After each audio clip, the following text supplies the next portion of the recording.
Hello and welcome to the Gooner Tool. Back again with you guys for another show, for another episode of our Let's Talk Arsenal series. The show in which I, for the next hour, have a chat with you guys in the chat box where you are the main voice, the main focus of these shows is you guys. Every Tuesday and Friday at 5 p.m. at the moment. We do this every single week, twice weekly. Tuesday shows are usually joined with a guest. Who was I joined by? Was it Mike? Was I joined by anyone on Tuesday? I lose track of these things. But Tuesdays, I'm usually joined by a guest. But Fridays is where it's just me with you guys for an hour. We have a chat. We have a talk about the current things going on about Arsenal. You present to me topics and ideas to discuss with obviously a main kind of theme to talk about at the start, which in today's show is, of course, going to be about the rescinding and not rescinding of red cards. So let's get on with the show and crack on with things.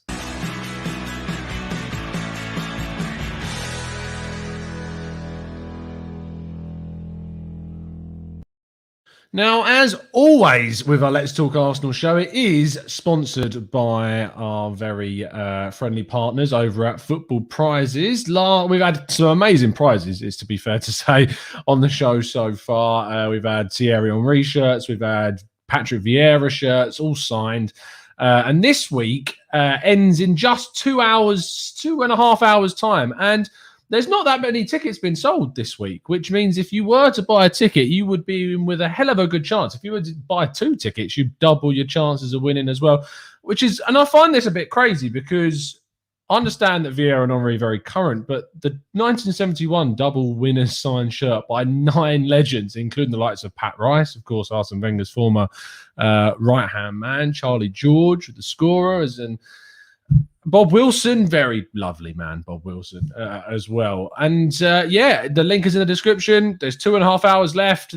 These will be revealed. The winner will be revealed at 8:30 on Football Prizes' Facebook page. So make sure you buy a ticket. I will be revealing at the halfway point in today's show who has won the free entry into the competition from our members. So if you haven't already members, make sure that's our expert on our TGT ambassadors. Make sure you drop into Discord and add your number to the list. But anyway, let's crack on with the show and talk about red cards.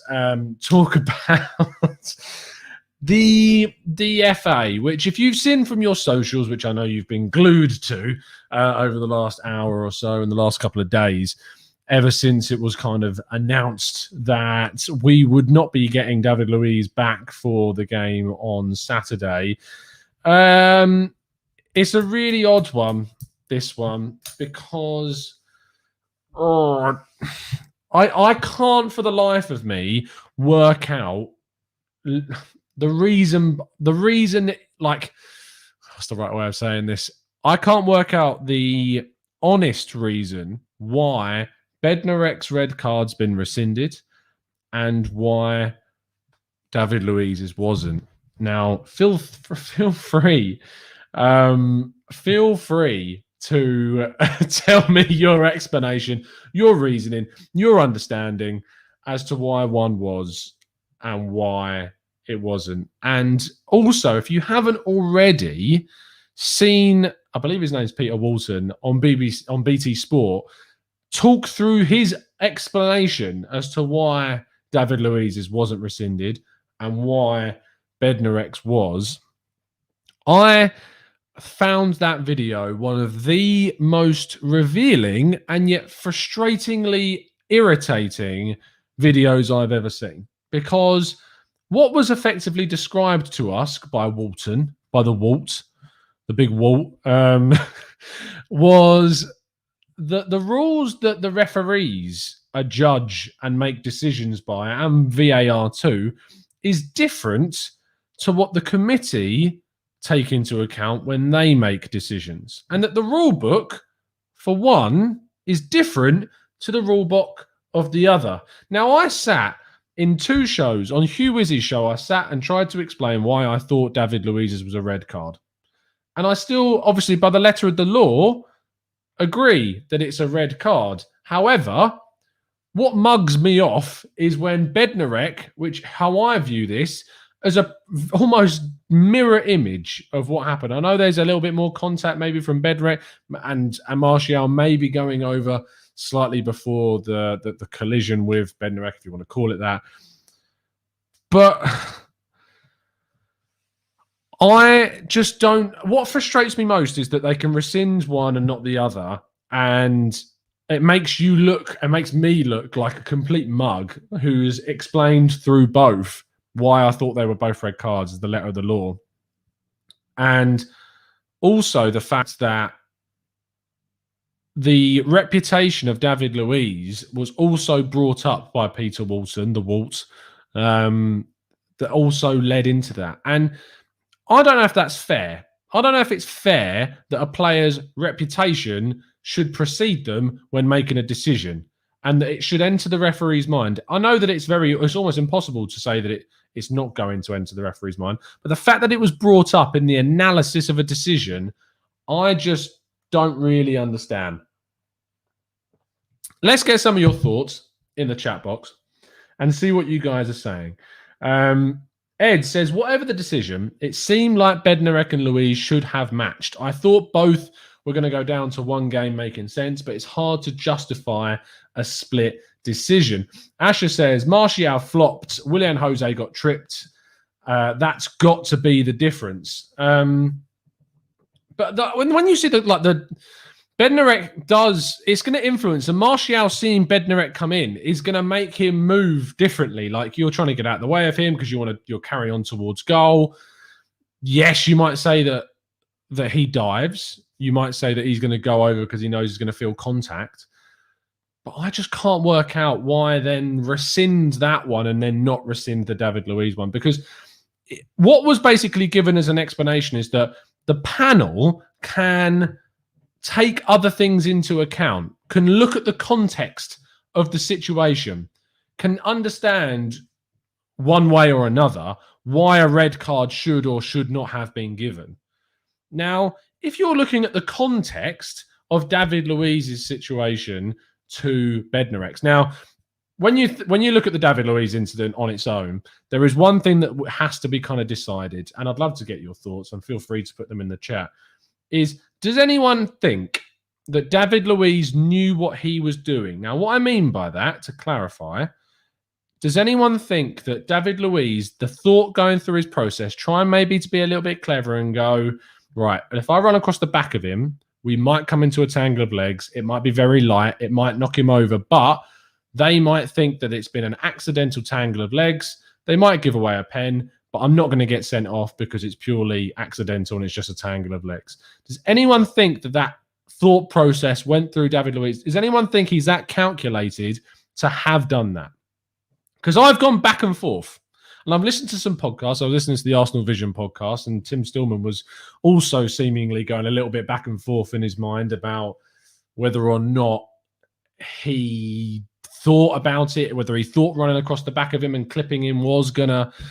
Because I can't work that out, and that thought process is kind of necessary to know where you go with the next part, if that makes sense. Let's get some of your thoughts and see what you think about that. First of all, thank you ever so much, Red Chem, for becoming a member. Absolute legend. You've joined an absolutely brilliant crew of people.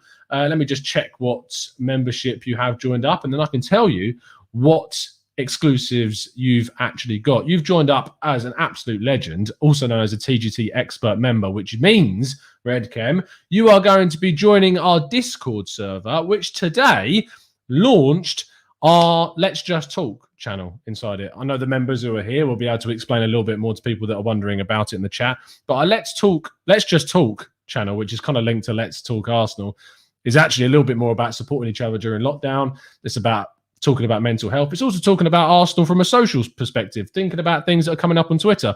I'm assuming people may put their Twitter arguments or their Twitter discussions, or when maybe they're getting a bit of abuse, they might put that into that channel where other people can read, give advice and stuff. It's not a place where everyone's going to stake other people on Twitter and that. It's tricky not to do that sometimes, I understand, but it's a place where actually people can give advice about their Arsenal social media related topics, and also just a bit of a kind of a more social element as well. So, Red Chem, you will be invited to join the Discord server. I'll be leaving a new link for that in the community tab after today's show. But let's get what you think in the chat box about David Luiz's thought process. You want it, Matt? Very simple. No, does think it was a complete accident on his part. Mike Hernandez also agrees with that. Juan says, yes, I do, because he did that in a diagonal run. Maybe, says Toby, which is pretty much where my head's at. I really don't know. Omar doesn't think so. Dan says, I think David Luiz was aiming to run back to the goal line in case Leno managed to parry a save, which is a completely fair way of interpreting it. Tom says, no, it went too fast for him to think about that. There was actually a difference here from Ed, who says, I think absolutely yes, that Luiz knew what he was doing. If he gets away with it, we call it a veteran move, and that is applauded. Asher says, I think he would have complained more if that was the case. David Luiz didn't really complain, did he? He was kind of just sitting on the floor a bit like, oh, not again. Omar says it was an accident. Dan says, don't think he meant to knee the heel of Willian Jose. Matt says, I think regardless whether he meant it or not, it's still not a sending off, and the referees can't wait to send our players off. Our new member, Red Chem, says, honestly, I think he did have that in his mind. Zamir disagrees, saying, nah, Tom, Luiz was thinking, Chelsea are in bad form. Arsenal need a loss. Time to fulfill my mission and screw over Arsenal. Hashtag Agent Luiz. I think, Zamir, you think things through a little bit even more than I do at times. Archie says, no, he didn't touch him once, and it was never a red. I don't understand how, by the letter of the law, it's a red. The letter of the law isn't relevant here because he has not made any contact. Now, Archie, that's a different discussion as opposed to whether he made contact. I think there is contact. I see contact. The contact is just so small. It's so infinitesimally small, but I can see his knee and Jose's heel. They do connect. There is like a slight, ever so slight clash, which apparently was enough. I mean, for me, if there isn't any contact, neither player goes to ground. Like, because he's behind Willian Jose. He doesn't see him. He doesn't know he's there. So he doesn't go to ground. If that's, I don't see how he would ever know that he's made any contact, if he did or not. Let's scroll down a bit more. Robin, I will get onto that. Save that comment for a little bit later, and we'll talk about that a bit later. Dennis says, how about we start blaming Holding for actually being the defender that was out of position? Any chance to blame blooming Holding? And says it was the answer of a politician, which is why I'm annoyed with this and why I'm annoyed with politics. Both are made so complicated and therefore inaccessible to the average person, and it just turns us off. Toby says, did anyone else see where the ball was? Was it getting away from the attacker or was it closer to his feet? I don't actually remember where the ball went afterwards, but I mean, there's no doubt in my mind that Willian Jose was going to have a shot at goal. That's absolutely no... In my mind, there's no way that Willian Jose doesn't have a chance and arguably scores in that position, which is why when they both went down and when VAR is a sin that there's ever so slightly contact, he's going to get sent off. It's just, he's going to get sent off because of the letter of the law. Now, the letter of the law is stupid. Like, it's utterly stupid because the context of this double jeopardy, which is, I mean, if you haven't listened, I'm glad Clive's sitting in the chat, because if you haven't seen the Arsenal Vision podcast from this week with Clive and Tim and Paul and Elliot, then you please do, because they talk about this. And Tim sums it up really well, because that rule is so bodged, like it's put together terribly, that there is no way in my mind that if you apply context and common sense, it's a penalty, but it's not a red card. It's just not a red card, because why ruin the game over a small clash of legs, which gives you a penalty and a good opportunity to score, the best, arguably easiest opportunity to score besides an open goal, to ruin the game by sending him off? It's just the context of that. Because the only way that you would say to me that it's worthy of a red card is if it's calculated, if David Luiz is purposely taking him out, and there is just not enough evidence. Because there is nowhere near enough contact. There's nowhere near enough in the movement. Even if he had have done, and he tried to, There is no evidence to suggest in the movement that Luiz knew what he was doing. We can speculate, like myself and Ed and in the chat box. I agree. I think Luiz actually does know what he's doing in that moment, but I don't think that there's enough evidence to prove that fact. And because of that, it can't, in my mind and in my own way of making up the rules, I don't feel it should be a red card. I mean, arguably, if Luiz knows what he's doing, he fails at even doing that because he doesn't do it enough to give them enough evidence to send him off, in my view. But because apparently he doesn't go for the ball, that's the rule when he has to go. And it's just so frustrating that... And why I was so angry, and you obviously you all watched the Raw reaction show of me after the game getting very angry and very frustrated. And why I was so angry is because we played so bloody well in the first half. We were so good. And that's the best first 40 minutes of football I've seen Arsenal play under Arteta in such a long time, that it was gutting to have that momentum and that potential ripped away from us. And that's why I was so angry and that I couldn't calm down. Even the day after, talking to Johnny on the podcast, I just couldn't calm down.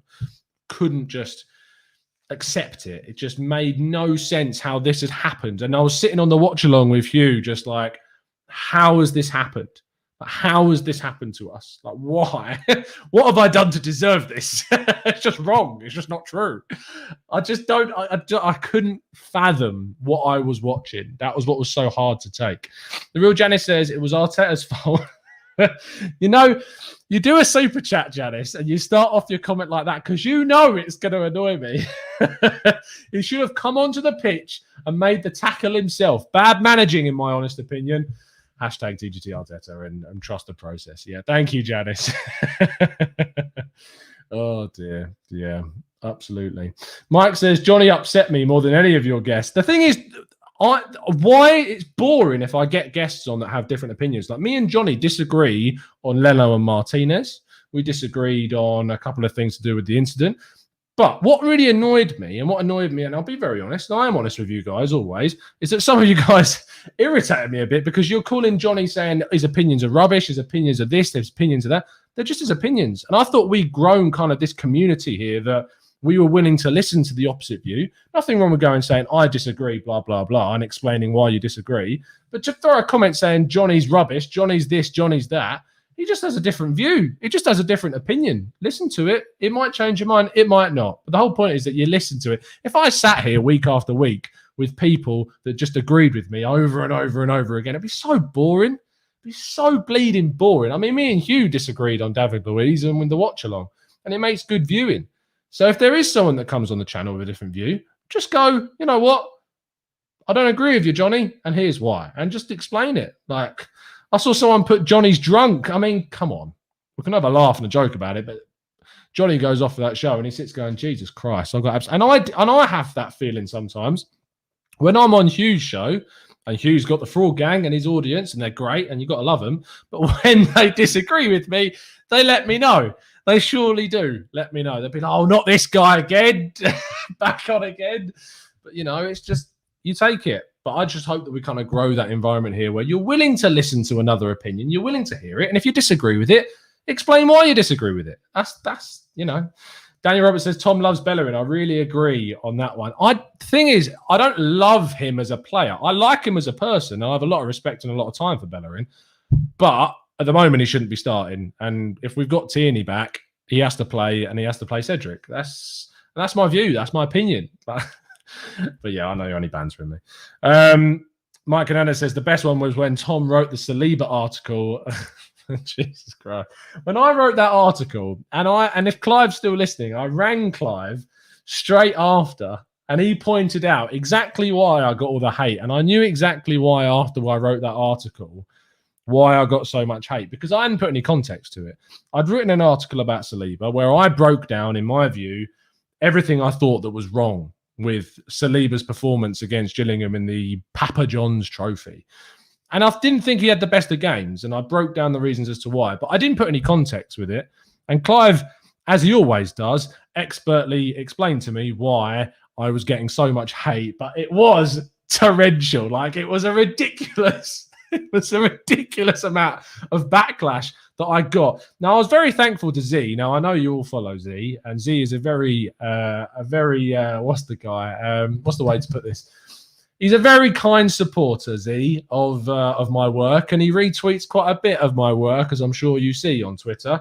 But what it does mean is that when he does, and I'm very grateful that he does, is that I'll get a lot of people that don't agree with it, and they're not from the TGT community, so they're not very much of the mind to go, Tom, you've raised some really good points there, but I disagree with you, and here's why. They're the type of people that go, Tom, you've made some points, and you're an idiot. that's the difference between what I experienced and whatever. Anyway, I tweaked the article with Clive's advice, and yeah, we go again. Let me get some more of your thoughts. Ans14 says, I disagree with you, Tom, for no apparent reason. You know what? And that's fine, Hans. You can do that. Just explain why. Just explain why you disagree with me. Juan says, different opinions is what makes this channel a great option for Arsenal content. Thank you, Juan. You're a loyal listener. And I implore you to join up as a member as well, because I'd love to see you in the Discord channel. Peter Renner says, Tom, I watched the Highbury squad where Kevin Campbell said there was a similar incident to the Louise one on Saka in the Wolves game. What are your thoughts? Now, this is interesting because this also came up on the Arsenal Vision podcast. And if you haven't listened to it, again, please do. I know I'm giving them all this free press. But I thought, in my world of football, the Saka challenge, I think it was from Bolly, isn't a penalty. I don't think there's enough contact, enough reason for that to be a penalty. The ball's going away from goal. There's not a threat. It's not a clear goal-scoring opportunity. And it's kind of just a coming together. And if that was against Arsenal, I would be absolutely fuming if it was given as a pen. But the thing is, and what Paul Poznan on Twitter pointed out, was that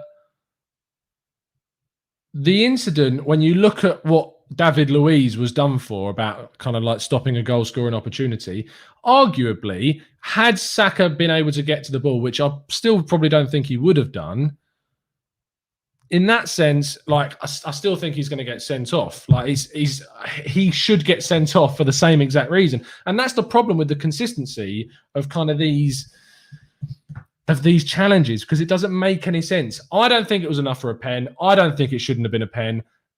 He didn't get the ball, Bolly, at all, I don't think. Did he get I don't think he got the ball whatsoever. And I don't think it should have been a corner, because I think Saka ended up kicking the ball off. But it's just a ridiculous interpretation of the rules, and the rules are silly. And the thing is with VAR now, and VAR being in the game, is that it doesn't make any sense at all. You know what's really bothering me? And I looked at my screen. I need to turn this so that the Thierry Henry picture is in line. Oh, anyway, that's better. But yeah, it doesn't make any sense, and I just can't really legislate a penalty being given in that scenario. It really, really doesn't make any sense to me. Thank you, Gunner Girl. Appreciate the support. Matt Alexander says it's social media. A lot of people wouldn't say those things face to face. Ignore, block, and move on if it goes too far. And this is what I've said time and time again, Matt, and you're spot on, is that if you ever see something you dislike, I'm not saying disagree with, because disagreeing with something and disliking something is different. If something is like offending you on social media, don't reply to it. Just block it. Just move on.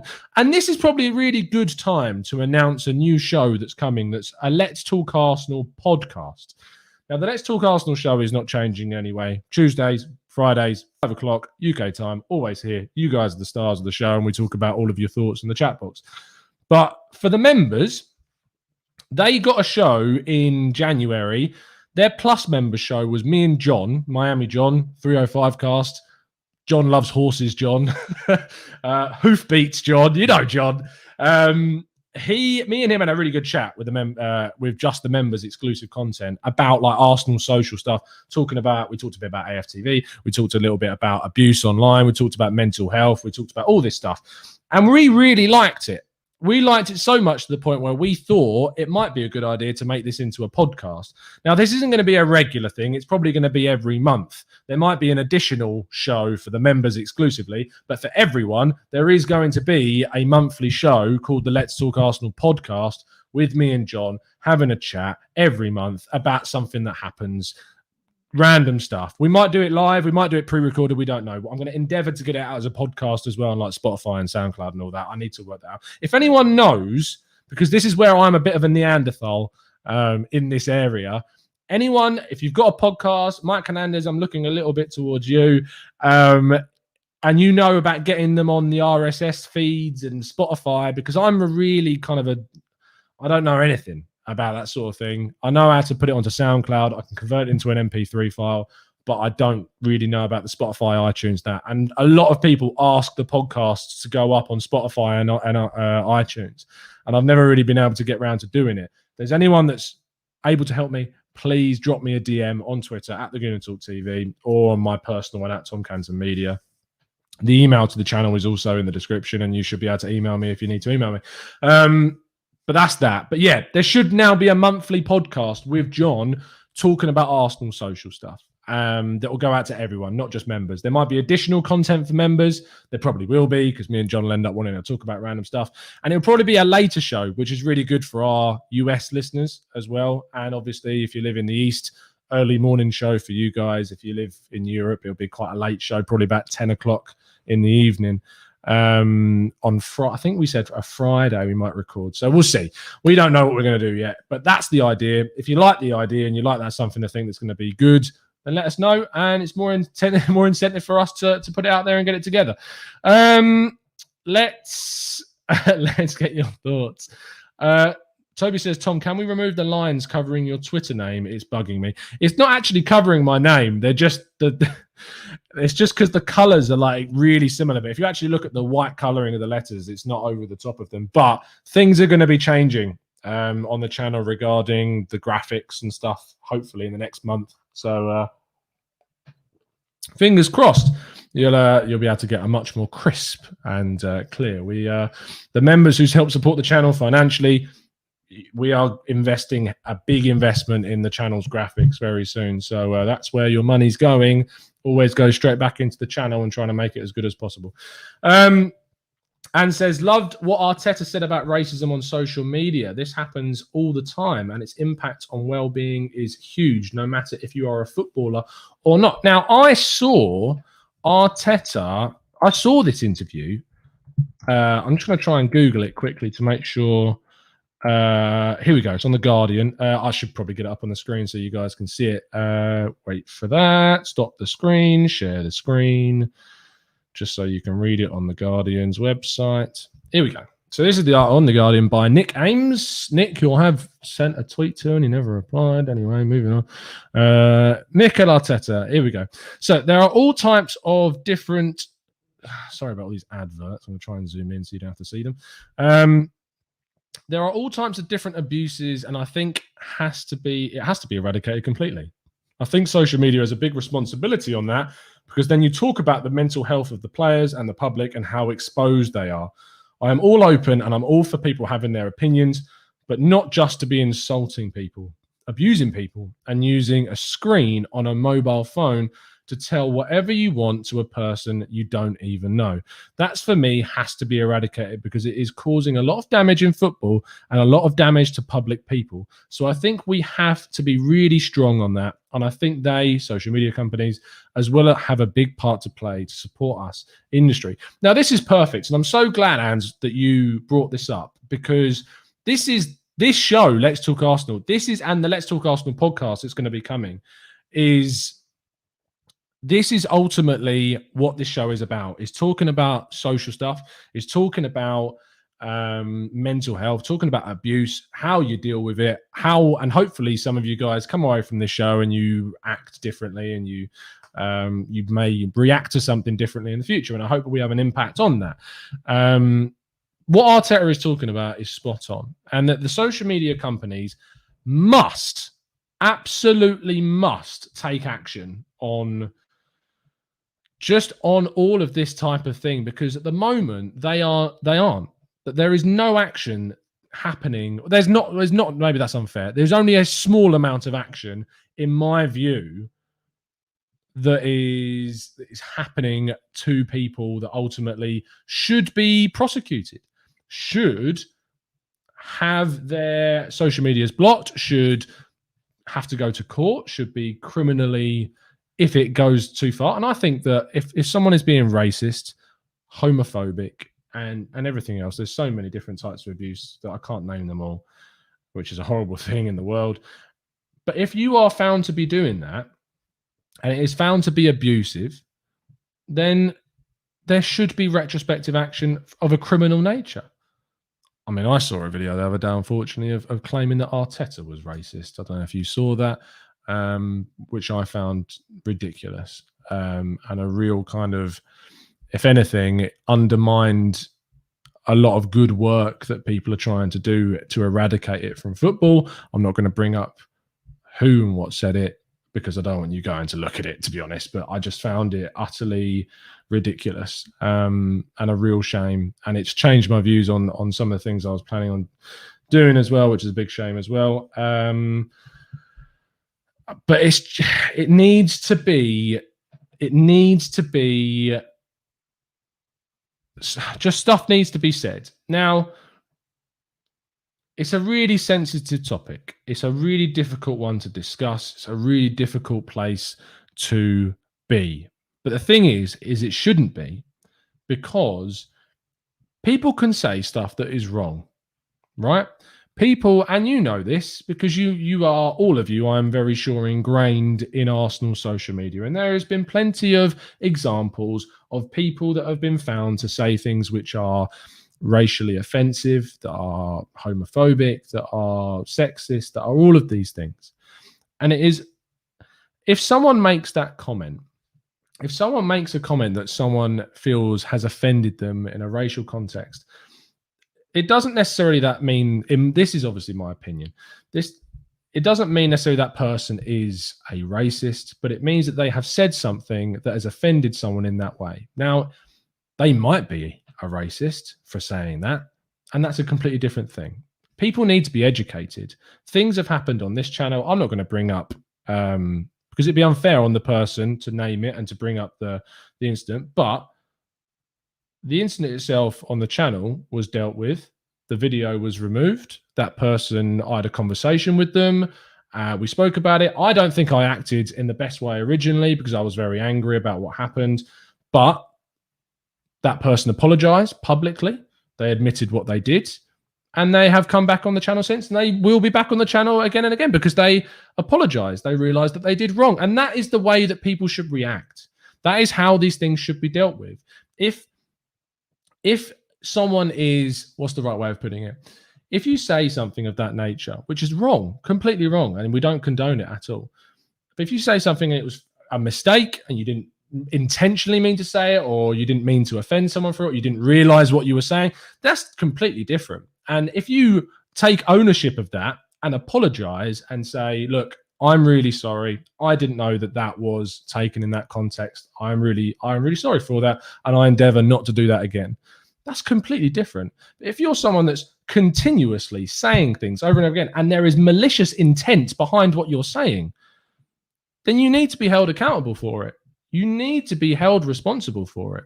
There is no way that it should be allowed to continue. And footballers, time and time and time again, are on the end of racist abuse, of homophobic abuse. I mean, think about why you never hear about homosexual footballers coming out publicly.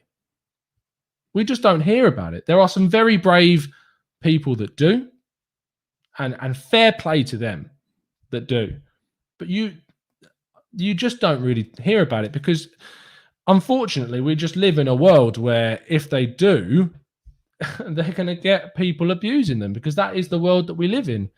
I wish people were braver, and I completely understand why people aren't, unfortunately. I completely understand why they won't.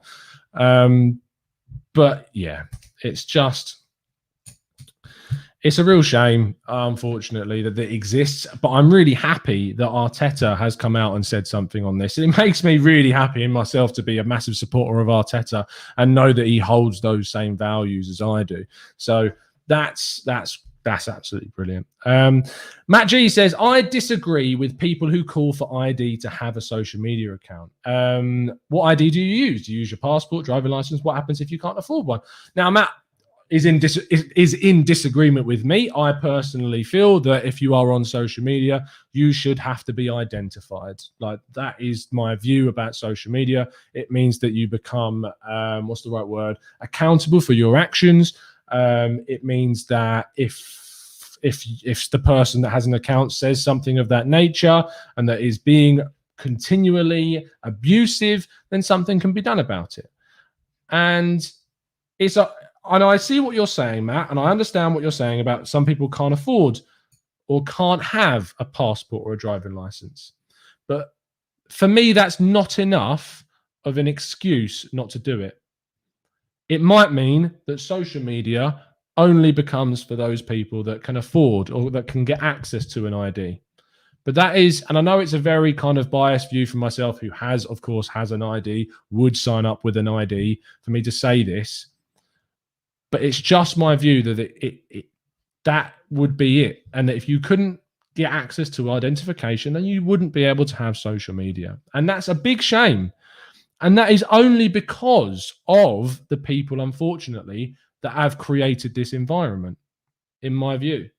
And that is, unfortunately, the price that has to be paid to try and track these people down. It's as simple as that.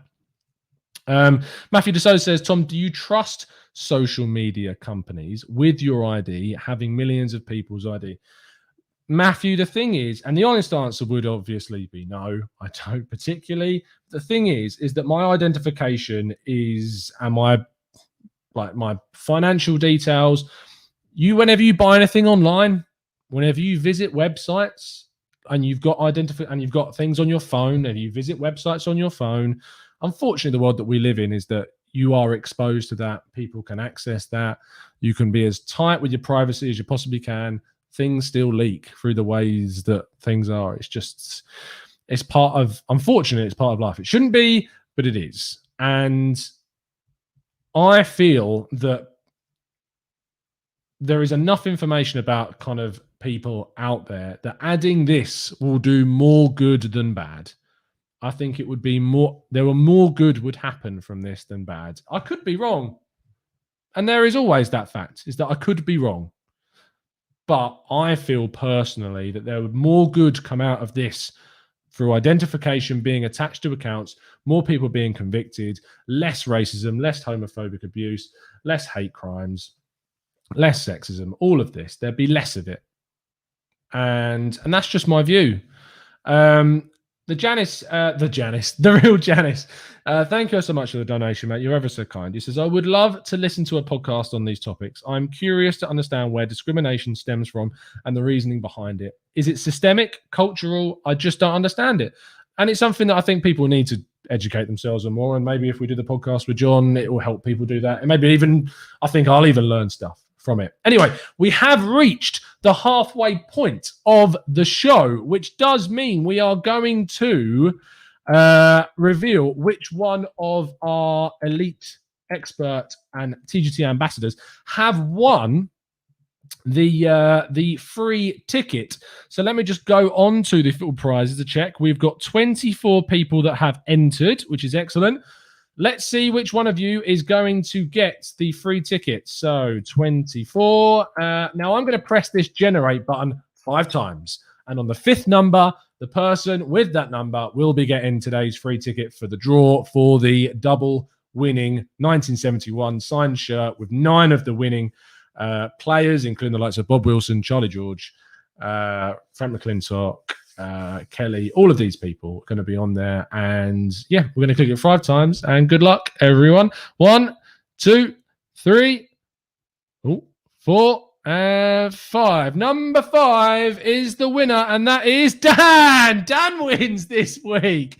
Daniel Robert is the winner of this week's free ticket into the competition, which at the moment, it's fair to say there hasn't been too many tickets sold this week. So Dan has a real good opportunity to win the prize. Let me just show it to you so you can all see it. There it is. The double winning 1971 Arsenal signed shirt with 9 of the legends. Congratulations to Dan for winning the free ticket into tonight's draw. Now, let me just see how many people have actually entered. Let's see you work out what type of chance Dan's got. 37 tickets have sold. Wow, quite a few of them have just signed up to win it after watching today's show. Massive thank you to all of you. The link is in the description if you'd like to sign. So Dan at the moment has a 1 in 38 chance of winning this. Now, you can buy them more than one ticket to increase your chance. And I'm also going to reveal a little sneak peek as to what is going to be next week's prize, which I'm very excited about because it's quite cool. And I'm very excited about it. And this is the prize. It is a signed Pierre-Emerick Aubameyang signed and framed montage of what I believe is the 2018-19 season from Aubameyang, where he was up there with the Golden Boot winning season. He has signed this. It comes with authentication. This is next week's prize. It is a huge prize. I expect it to sell out because it's an even cheaper prize than usual from football prizes. I expect it to sell out very, very quickly. But this is next week's prize. You can't buy tickets for it just yet. The tickets will be going live at 7:30 at football prizes. So make sure you get in and buy your tickets. You can buy more than one if you want a bigger chance of winning it. But yeah, huge prize signed by Aubameyang himself. It's big, arguably the biggest prize we've done so far. So yeah, it's exciting, and I'm well informed that this is not going to be anywhere close to the last current Arsenal player signed prize in the future. So looking forward to this, looking forward to that. But of course, tonight's prize is the 1971 double winning signed shirt of 9 members signed it. So if you'd like to, tickets are going quickly now. It seems there are a lot more of you buying them. So make sure you get hold of it. So yeah, we've got 20 minutes left of today's show to talk about some other topics. So if you've got a topic for today, please start throwing in some more topics for the last 20 minutes or so of the show. So let's go through some of your comments. Tom says, Tom, the ID idea could work in countries like the UK with a lot of freedom, but the same tool could mean jail or way worse in other countries where government/religious opposition is cracked down upon. Good point. Hadn't considered that. I'm not educated on the rules and the religious context of other countries to know how much of an impact that could have. It's something that would need to be considered. So, yeah, it's a real one. Maybe that's a topic we could bring up on the podcast and a discussion. And after a little bit more research, would be one to talk about for sure. Dan says, Tom, have you seen the pictures of Arteta and Pepe chatting? Be excited, they said. Well, I am. I haven't seen the pictures of them chatting. What are they chatting about? Does it look good? Because Pepe looks like he has turned a real corner at the club recently, which is fantastic. Really, really good. Matt Alexander says, what about doing a charity evening raising awareness about racism? I mean, what charities are out there? Is Kick It Out a charity? I'd love to do that. We obviously did a fundraising event during the first lockdown to raise money for the NHS to help support the NHS during the first wave of the pandemic. So I'm always up for doing stuff like that. We could do another quiz. We could do a FIFA tournament. We could do lots of stuff. But yeah, no, I'm well up for doing that. So maybe we could organise that. Maybe I'll have a chat with some of the members and we can come together and talk about what we could sort out. But yeah, I'd be well up for a fundraising event. Always am. Always like to use the platform for something like that. So yeah, 100%, mate. Chris P says, topic, realistic objectives for the season. This is good. I like this. It's a good topic, Chris. In the chat box, what are your realistic expectations in regards to the Premier League and the Europa League finishes? And we're going to have a quick chat and discussion about where you kind of see us finishing this season. For me, now the league is just utterly chaos. Like the league is so stupid. I can't work out for the life of me who is going to finish where. I'm pretty sure that Man City are going to win the league. And I think that the other top 4 members are going to be made up of some combination of Leicester, Man United, and if Liverpool turns things around themselves. My top 4 prediction is those 4. I think it'll be City, Leicester, Man United, and Liverpool, which will pain me because I really don't want that. But I can't see anyone else really pushing in those spots. I think West Ham will eventually drop off. I think that Everton will find it difficult. I mean, you saw in the game against Newcastle where they struggled there. They will drop off as well.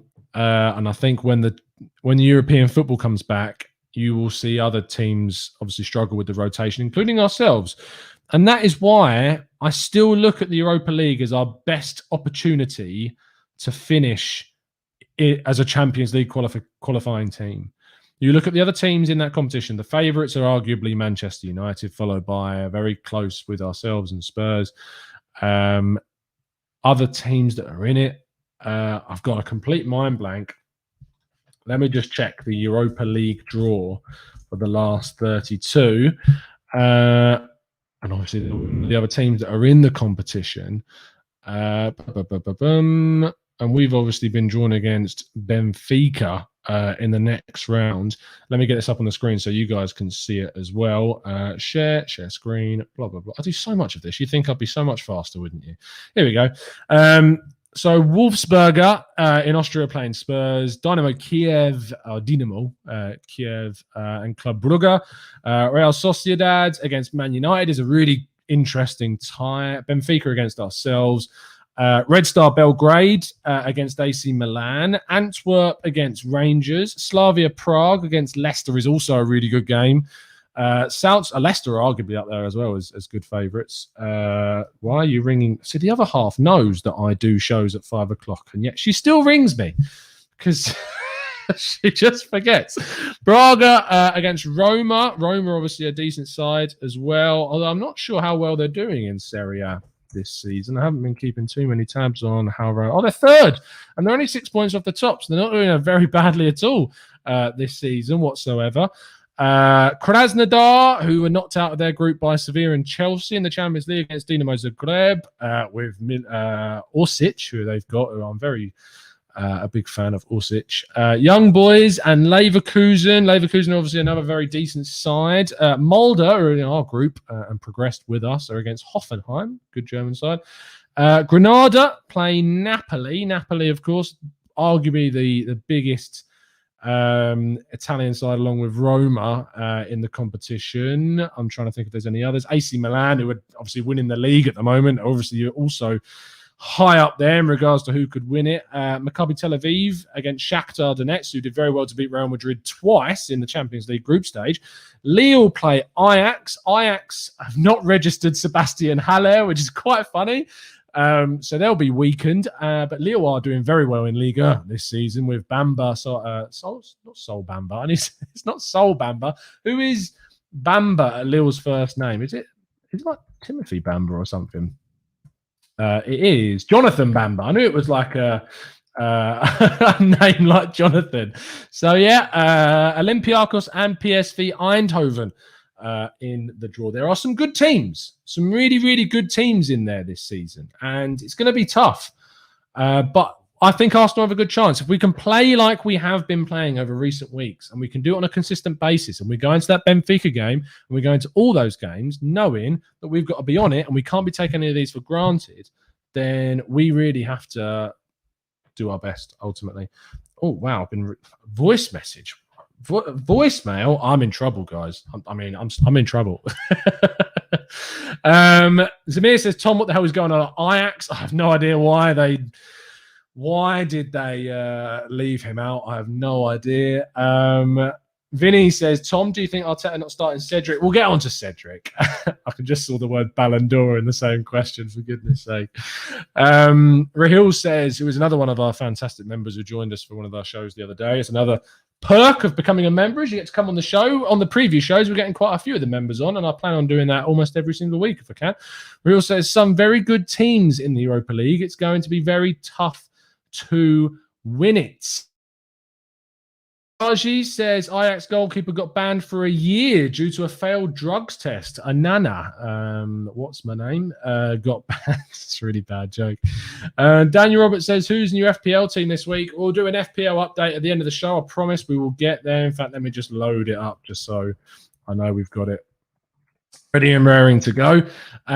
One never jokes about Cedric. I'm sorry, Dan. If you want to keep your ticket, Dan, stop bringing up Cedric. Balaji says neutral venues and single knockout games are being discussed for the round of 32. They had single knockout rounds last year. I think it would be less beneficial for Arsenal. I'd rather we had 2 games, to be honest, over 1. But if it happens, it happens. And Balaji, you've actually sent me a link. Oh, thank you for the Spotify stuff. Thanks for that. Much appreciated. Hang up, Tom. Yeah, I'm dead. I'm not getting any dinner. We were going to have fish and chips. I'm very, very English. Fish and chips tonight. Although, actually, we weren't having fish and chips. We were just going to get chip shop chips, and then I was going to cook steak because, you know, just love steak, don't you, really? Shivanand says, Tom, go watch. Brought on a ref. Is that Amanda's friend who's a referee? And interviewed him today about the incident. I will check out the Highbury squads. Of course, Kev was on the channel the other day. Absolute legend. Lewis says, 64 points for the league. Not sexy, but would show consistency till the end of the season. Consistency is foundation we must build upon. Would love to win the Europa League. The league form will show us more about right now. Ismail says, no, Arsenal are against themselves when we bought expired players. That was our downfall. Expired players, what do you mean by that? Do you mean players that are like kind of past it, like Willian, Louis? I don't think, obviously, the Willian signing, with the benefit of hindsight, is hugely... You can turn around and say, yeah, with the benefit of hindsight, it's easy you wouldn't make that choice. But with the information that's kind of, that's not really public, but kind of knowing about what happened with Willian and why we signed him, and the fact that we weren't going to be able to bring in any other attacking signings in wide areas, I understand why we went for Willian. And at the time, you remember the days when we were doing the tactical breakdowns and the discussion shows around Willian. I thought it was a good idea for the depth that it would bring us. But with the benefit of hindsight, it's very, very, very different. That very clickbaity video headline of today's, what did I name it? It was about the FA, wasn't it? Are the FA against Arsenal? Well, that was what we talked about at the start of the show. So feel free to click backwards and restart. We talked about that at the beginning. Rahil says, Charles Watts just tweeted that Matt Ryan trained today. If Matt Ryan, I mean, as far as I'm aware, he's starting tomorrow. So I might be wrong, but you know, I don't really like doing those info drops. But as far as I'm aware, he's starting, which is good news. Really good news. Vinny Eagle says, Tom, you mentioned Roma. Mkhitaryan has 10 assists this year. Did we give up on him too early? The answer to that question, Vinny, is no. Some players just do better in other places, with other mindsets, with other environments, with different systems, different players, different coaches. It just works elsewhere. And this is why when we talk about players like Gnabry and Jeff and Marlon, I know they're young players and I know it's different to Mkhitaryan, but sometimes it just works elsewhere. And it doesn't work at Arsenal. It's just how it is. You can't imagine that you pick up a player from one club, you drop him into another club, or you drop him into Arsenal. It's not always going to happen. So yeah.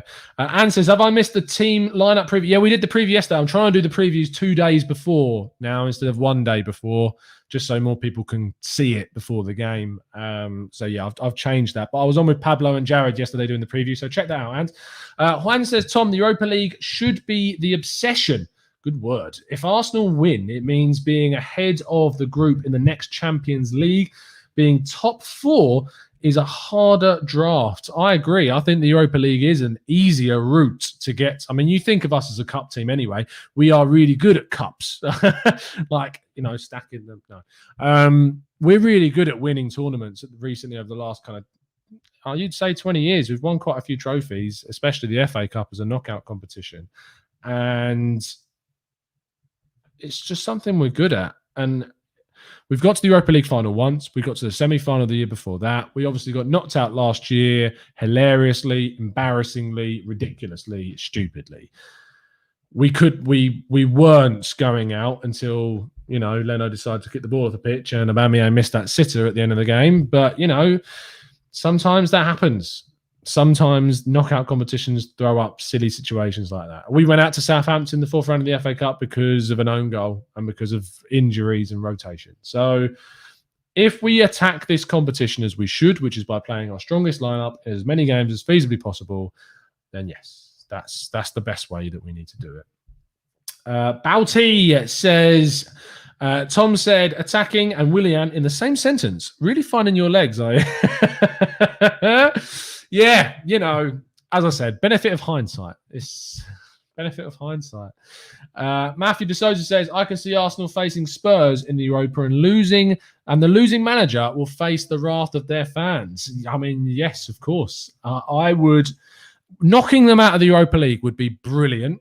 It would be hilarious, but I wouldn't want to play them because not that I fear Mourinho, but I worry about Mourinho's kind of how tactical he is regarding these competitions against these big sides. I feel like he could get knocked out to a really rubbish side. But yeah, I have a feeling also that it will go down to 1 game knockouts. I don't think they'll end up doing the 2 legs because it'll just logistically with the pandemic, with organising teams, it will just become too difficult. So I think they will eventually go down to 1-legged knockout games, which I don't think helps Arsenal, but it would be good for our Premier League rest, rotation, that type of thing. Lord Gunnar says, ridiculous people think the FA are out to get us. It's just one of those things in football you can't do anything about. Fergie time was something we held on to as a validation of defeats. Now, I always try to lean towards the side of level-headedness and staying grounded. Do I think there is a bias against Arsenal? As an Arsenal fan, it's very easy to feel that there is. But as discussed on the preview show, if you are a fan of another team, because you are more exposed to your fans and your club and the social aspect of your club and the decisions that happen with your club, and you're not as ingrained with other teams, it's not an even playing field from your biased perspective. It's just natural. It's just how it is. And so the angel on my shoulder wants to tell me that, yes, of course, it's fair. Of course, all teams are treated the same. It's just from a fan perspective, it's very easy to turn around and think that they are against us, that they are making decisions against Arsenal to try and run us over. Now, am I saying that there is no corruption in football? I'm not saying that there is corruption. I'm just saying that I'm not saying that there isn't corruption in football. Because just you've seen people have gone to prison. People have gone to prison from working in football. People have been banned from the sport. I mean, there's very clearly stuff that goes on that's not legal. Otherwise, people wouldn't be ending up being prosecuted. But wouldn't have had Calciopoli in Italy. Right. Things happen. It's just how it is in the world that we live in. So there is a very good chance that, you never know, it could be. There's a very good chance it might not be. But we will never know, and we can just speculate. That is all that there is in the world of football. Anyway, that brings us to the end. Please, before you jump off the video, please drop a like. I'd really appreciate the support as always. I won't be on the watch along tomorrow with you, unfortunately, because with morning kickoffs or early afternoon kickoffs, I work, which sucks. And I have to work through the Arsenal game, which I hate doing. It's part of your job. There's always stuff about people's jobs that aren't the best. This happens to be one of those things, is that my shift coincides with Arsenal, as I'm sure it does for plenty of people, which does mean that the Raw Reaction show will be at 3 when my shift finishes. I would have watched the game because I can work while watching it. But, it just means that I will be on at 3. And I won't be doing the watch along. But I will be back with you for the Leeds game next week on Valentine's Day. Yes, we'll be getting trouble for doing a watch along on Valentine's Day. But, duty calls. Duty calls. Apparently, Tierney is unavailable from the latest news, which also is a really big shame. But Matt Ryan is going to be available, as I told you. So there you go. Drop a like on the video. Subscribe if you're new. Tickets are running out fast, I think, for the double winning 91 shirt. Congratulations to Daniel on winning the free ticket. Best of luck for tonight. 8:30 on Football Prizes' Facebook page. You will find the draw for the shirt. And next week's prize is, as I've already mentioned, I'll show it to you one more time. Where is it? Blah, blah, blah, blah, blah. Application. Here it is. It is a signed photo montage of Pierre-Emerick Aubameyang, signed by the man himself. Tickets are even cheaper, $3.95 a ticket, which I don't know if there's less tickets. I think sometimes they only do 66 rather than 99. So if that is the case, this goes live on Football Prizes website at 7:30 tonight. So make sure you're looking at 7:30. Get your tickets quickly, because I imagine they are going to go like hotcakes, because it is a big, big prize. So, I will see you again very, very soon. Under 23s lineup's just been announced. Any big inclusions or not inclusions? Are we going to load? Are you going to load? Thank you. Balogun's captain, Reece Nelson, is in the under 23 squad tonight. That's quite big. Charlie Patino is also playing. Cottrell is playing. Akinola, Lopez, of course, is someone that people want to see maybe playing at left back. Alabiosu, Dinzei, Kirk, Hine is in goal. Not Okonkwo. Okonkwo is not even on the bench. Catalan Kurjan is on the bench, but Balogun is captain. That's interesting. Following Balogun is captain of the under-23s, and Reece Nelson is playing. Apparently, it's live on the Chelsea website if you want to go and watch that. So feel free to. But we will see you again very, very soon. It's been an absolute pleasure to speak to you guys, as always. Join up as a member if you want to help support the channel, and join our Discord server.